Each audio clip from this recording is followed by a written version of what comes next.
Maître Hardy Kamangala, bonjour. Bonjour, madame. Le gouvernement provincial de Kinshasa, parmi ceux qui ont été nommés au sein de ce gouvernement, il y a une policière de carrière.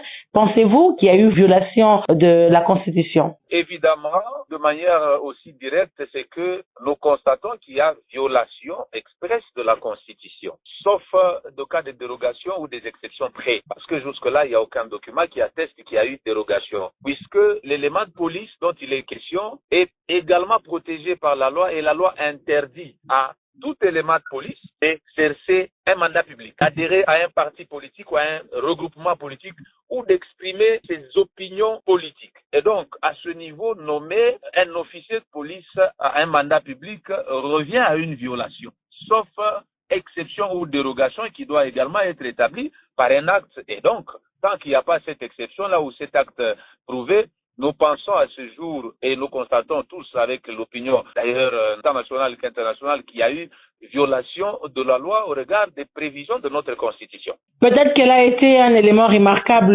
lors de l'exercice de ses fonctions, que le gouvernement s'est intéressé à elle pour la mettre au sein de ce gouvernement et surtout au ministère de l'Intérieur. Quelle aurait été peut-être, selon vous, la procédure pour arriver à mettre quelqu'un comme elle à ce poste? Après avoir constaté ses bons et loyaux services en tant qu'officier de police, il aurait été de bonne loi, avant qu'elle soit nommée, qu'elle puisse démissionner de son poste, des fonctions d'officier de police, afin qu'elle soit à la disposition du gouvernement pour toute probable nomination quant à ce. Alors, à ce jour, de ne pas avoir un acte de démission ou un acte de dérogation, donc je parle sous réserve de ce qui a été prévu par la Constitution, nous ne pouvons que dire qu'il y a violation et dans la procédure, je voudrais bien qu'elle puisse d'abord démissionner avant la nomination afin qu'elle puisse servir l'État congolais à ces fonctions-là. Maître, maintenant qu'elle est nommée comme ministre provinciale de l'Intérieur et qu'elle est aussi policière, qu'est-ce qu'il faudrait faire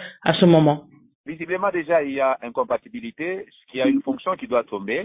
Du coup, la fonction de policier, d'officier de police devait tomber directement ou avant même la nomination. C'est comme ça que j'ai dit, je me réserve. Et je ne sais pas si elle avait déjà démissionné ou il y a eu une dérogation au préalable avant d'être nommée. Maître Hardy Kamangala, je rappelle que vous êtes juriste de formation. Shalom.